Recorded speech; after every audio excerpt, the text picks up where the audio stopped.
Hello everyone, myself Krishna Priyanka, faculty of the Knowledge Institute of Nursing, and today we'll learn about the multiple pregnancy. So when one or the more than one fetus stimulously develop in uterus, then it is called the multiple pregnancy. એટલે કે એક કરતા વધારે જ્યારે fetus છે એ આપણને uterus ને develop થતા જોવા મળે ત્યારે આપણે કહીએ છીએ કે multiple pregnancy છે. So stimulously develop the two fetus હોય તો twins કહેવામાં આવે છે. અમુક ઘણીવાર એવું બને કે 3 ફીટસ હોય તો ટ્રેપ્લેટ્સ કહેવામાં આવે, 4 હોય તો ક્વાડ્રુપ્લેટ કહેવામાં આવે છે, 5 હોય તો ક્વોન્ટુપ્લેટ્સ અથવા 6 હોય તો સેક્સપ્લેટ્સ કહેવામાં આવે છે. ટ્વિન્સ પ્રેગ્નન્સી ઘણીવાર વેરાયટી હોય છે કે ઝાયગોટિક હોય અને મોનોઝાયગોટિક હોય. ઝાયગોટિકની અંદર શું હશે તો કોમોનેસ્ટ 2/3 and the result from the fertilisation of 2 ઓવા. એન્ડ મોનોઝાયગોટિક હશે તો ફર્ટિલાઇઝેશન ઓફ ધ સિંગલ ઓવા. તો અહીંયા સિંગલ ઓવા હશે અને એમાંથી અહીંયા જે ટ્વિન્સ હશે એને મોનોઝાયગોટિક કહેવામાં આવશે અને 2 ઓવામાંથી 2 હશે એને ડાયઝાયગોટિક કહેવામાં આવશે. On rare occasion, the following possibility may occur. So, if the division take place within the 72 hours after the fertilization, resulting embryo will be have two separate placenta, chorionic and amniotic. So, DD.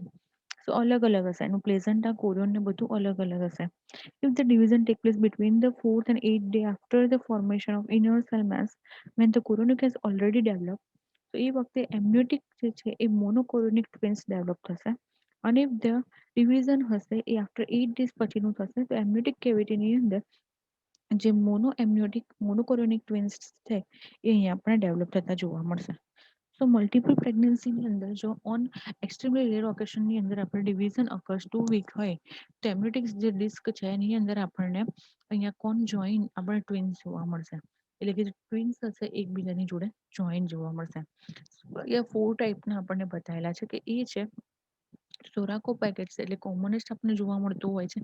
જેમ પાયોપેગસ છે પોસ્ટિરિયર fusion હશે બંનેનો પાછળનો ભાગ joint હશે. ક્રેનિયોપેગસ છે જેમાં સિફેલિક એનો પાર્ટ છે એ જોઈન્ટ હશે અને ઇસ્ટિયોપેગસ છે જેની અંદર આપણે કેડ્યુઅલ જે છે એ બંને આપણને અહીંયા જોઈન્ટ જોવા મળશે.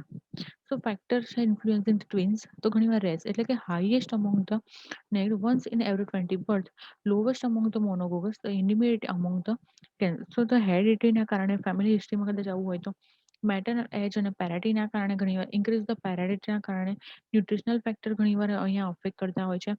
પિટ્યુટરી ગોનાડોટ્રોફિનના કારણે થઈને હોર્મોનલ રિલીઝ જે ઇમ્બેલેન્સના કારણે થઈને ઇનફર્ટિલિટી થેરાપીના કારણે થઈને ઇવન આસિસ્ટેડ રિપ્રોડક્ટિવ ટેકનોલોજીના કારણે થઈને આવું આપણને જોવા મળે છે. ડાયગ્નોસિસ કરીએ તો history collection, clinical examination, recent admission of either clomiphene, citarate or the gonadotropins of the pregnancy, ART are the most stronger associated. So ART ના કારણે થઈને અહીંયા આપણને આવું જોવા મળતું હોય છે. ક્લિનિકલ એક્ઝામિનેશન કરીએ તો ફંડલ હાઇટના કારણે થઈને પણ આપણને જોવા મળે કે અહીંયા ટ્વિન્સ પ્રેગ્નન્સી છે. ડાયગ્નોસ સિમ્ટમ્સ છે કે એઝ નોર્મલ પ્રેગ્નન્સી જેવા જ હોય છે. Increase the nausea and vomiting early month, cardio respiratory embarrassment વધારે જોવા મળશે, સ્વેલિંગ થઈ જશે, લેગ વેરિકોસ વેઇન જોવા મળશે, હેમરોઇડ્સ વધારે પડતા જોવા મળશે, યુટ્રાઇન જે રેટ છે વધારે પડતો એનલાર્જમેન્ટ જોવા મળશે, એક્સેસિવ ફિટલ મુવમેન્ટ જોવા મળશે આપણને. જનરલ એક્ઝામિનેશન કરીએ તો પેશન્ટમાં એનિમિયા જલ્દી આવી જશે કારણ કે અહીંયા 2 ફીટસને બ્લડ પ્રોવાઈડ કરે છે. વેઇટ ગેઇન વધારે પડતું જોવા મળશે, પ્રી એક્લેમ્પશિયા, ઓબેસિટી વધારે જોવા મળતી મળશે અને આ પણ પ્રી એક્લેમ્પશિયા પણ આની જોડે એસોસિએટ આપણને જોવા મળશે. અબ્ડોમિનલ એક્ઝામિનેશન કરીએ તો બેલર શેપ જોવા મળશે આપણને જેનું અબ્ડોમિન છે એકદમ એનલાર્જ જોવા મળશે. પાલ્પેટ કરીશું તો આપણને યુટ્રસની હાઇટ છે એ પીરિયડ ઓફ એમેનોરિયા કરતાં પણ આપણને વધારે જોવા મળશે. એનું ગર્થ ઓફ અબ્ડોમન છે નોર્મલ એવરેજ કરતાં પણ વધારે જોવા મળશે. એનું જે ફિટલ બલ્ક છે એ આપણને વધારે પડતા સાઇઝમાં જોવા મળશે. પાલ્પેશન કરીશું તો બહુ બધા પાર્ટ ફીલ થશે અને ફાઇન્ડિંગ કરીશું તો 2 ફિટલ હેન્ડ આપણને અને 3 ફિટલ પોલ્સ આપણને જોવા મળશે.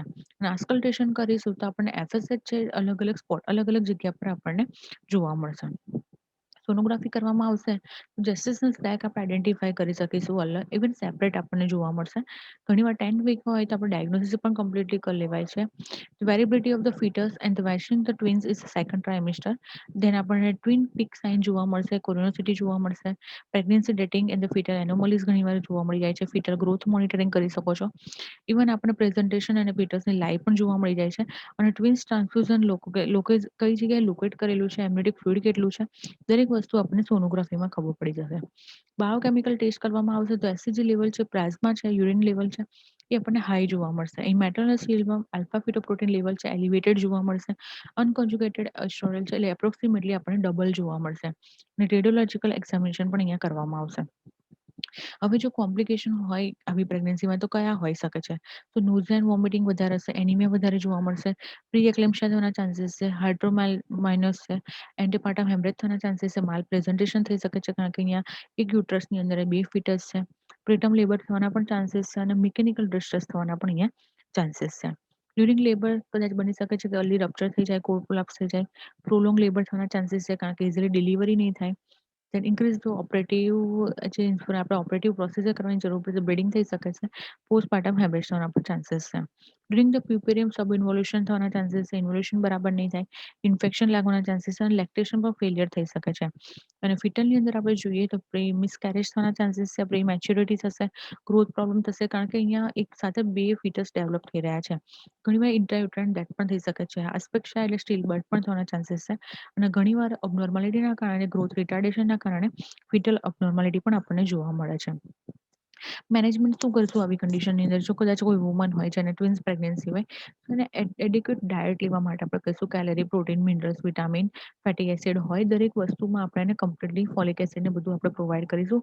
બેડ રેસ્ટ કેવા કહીશું, પેશન્ટને આપણે સોનોગ્રાફિક એક્ઝામિનેશન કરીશું, દરેક ફિટલ વેલબિંગના ટેસ્ટ કરવા કહીશું, પ્રી મેચ્યોર ડિલિવરી ના થાય એના માટે પ્રિવેન્શન રાખીશું, પેશન્ટ જલ્દીથી હોસ્પિટલાઇઝેશન કરી દઈશું અને કોર્ટિકોસ્ટેરોઇડ આપણે યુઝ કરીશું જેના કારણે તેના જે ફિટસના લંગ્સ છે એ બરાબર મેચ્યોરિટી થાય એટલે કે બરાબર મેચ્યોર થાય. Then the delivery of the first baby. So first delivery same guidelines of the normal labor. So normal આપણે એપિઝોટોમી આપીને જ પહેલી ડિલિવરી કરવાની રહેશે. ફોર્સઅપ ડિલિવરી જો કરવાની જરૂર પડે તો એનેસ્થેસિયા આપવાની જરૂર પડશે પુડેન્ટલ બ્લોકની અંદર. Do not give the IV agromethrin with the delivery anterior shoulder of the first baby. Clamp the cord to place and the cut between and at least 8 to 10 centimeter cord is left behind the administration and in drug or the transfusion if required. The baby should be labored once. એક બેબીને પહેલા deliver કરી લેવાનું. then obstetrical causes થઈ શકે છે અહીંયા કે પ્લેઝેન્ટા પ્રિવિયા હોય, સિવિયર પ્રીએક્લેમ્પશિયા હોય, then કોડ પ્રોલાપ્સ હોય, abnormal uterine contraction હોય, contracted pelvis હોય. For the twins હોય તો both fetus even first fetus with non cephalic presentation હોય કાં તો twins complication હોય, IUGR હોય, conjoined twins હોય કાં તો monoamniotic twins હોય, monoclonic twins હોય. તો ઘણીવાર સિઝેરિયન સેક્શન કરવાની જરૂર પડે છે. બટ જો નોર્મલ મેનેજમેન્ટ કરવાનું હોય તો પહેલા ફર્સ્ટ બેબી અને પછી સેકન્ડ બેબી જેવું આપણે નોર્મલ ડિલિવરી કરતા હોય છે એવું જ. પણ જો કદાચ આવા બધા કોઝિસ હોય તો આપણે સિઝેરિયન સેક્શન કરવાની જરૂર પડે છે. પોસ્ટનેટલ પીરિયડની અંદર care of the baby so immediate care કરવાની જરૂર પડશે. બેબીનું ટેમ્પરેચર બોડી ટેમ્પરેચર મેન્ટેન કરવું પડશે. ઓવરહેડ હીટર્સ આપણે યુઝ કરવા પડશે. Parents give to opportunity to check the identify the tag and cuddle them. The breastfeeding is to provide the knowledge of mother regarding the different position of breastfeeding. કારણ કે અહીંયા એક foetus નહીં હોય અહીંયા 2 ફીટસ હશે બંનેને એક સાથે કઈ રીતના બ્રેસ્ટફીડિંગ પ્રોવાઈડ કરવાનું પોઝિશનિંગ ટાઈમિંગ દરેક વસ્તુનું બ્રેસ્ટફીડિંગનું આપણે અહીંયા એમને એડવાઇસ કરવું પડશે. પોસ્ટનેટલ પીરિયડની અંદર બીજું આવશે કે nutrition. So express the breast milk is the best for the small baby કારણ કે એમનામાં સકિંગ રિફ્લેક્સ એટલા બધા નહીં હોય એટલા માટે કેરફુલ મોનિટર કરવું પડશે વેઇટ ગેઇન થઈ રહ્યું છે કે નહીં. જેને આપણે એ લેક્ટેશન બરાબર ડિમાન્ડ પ્રમાણે બેબી શક કરે છે કે નહીં, ફીડિંગ ટાઈમિંગ પ્રમાણે આપે છે કે નહીં, કેર ઓફ મધરની અંદર આપણે ઇન્વોલ્યુશન યુટ્રસ થઈ રહ્યું છે કે નહીં, પેઇન થઈ રહ્યું છે કે નહીં, હાઈ કેલરી ડાયટ લે છે કે નહીં. તો દરેક વસ્તુ અને આપણે એ બંને બેબીની એક સાથે કેમનું હેન્ડલ કરે એ માટે આપણે એમને સપોર્ટ કરવો પડશે. અહીંયા ઘણા બધા નર્સિંગ ડાયગ્નોસિસ એટલે ઘણી બધી પ્રોબ્લેમ આપણે જોઈ શકીએ છીએ કે એન્ઝાયટી હોય મધરમાં નોલેજ ડેફિશિયન્સી હોઈ શકે છે, મધરની અને ન્યુટ્રિશન ઇમ્બેલેન્સ થઈ શકે છે, ફિટરની ઇન્જરી થઈ શકે છે, મેટરનો ઇન્જરી થવાના ચાન્સીસ છે, કદાચ ફ્લુઇડ વેલ્યુમ ડેફિસિટ થઈ જશે, ઇમ્પેર્ડ ગેસ એક્સચેન્જ થઈ જશે, એક્ટિવિટી ઇન્ટોલરન્સ થઈ જશે, કાં તો ફેમિલી કોપિંગ ઇનઇફેક્ટિવ લાગશે, કાં તો ફેમિલી ઇન્ટરપ્ટ થવાના ચાન્સીસ છે. તો ઘણા બધા એવા નર્સિંગ ડાયગ્નોસિસ આપણે અહીંયા જોઈ શકીએ છીએ. So it's all about the twins pregnancy.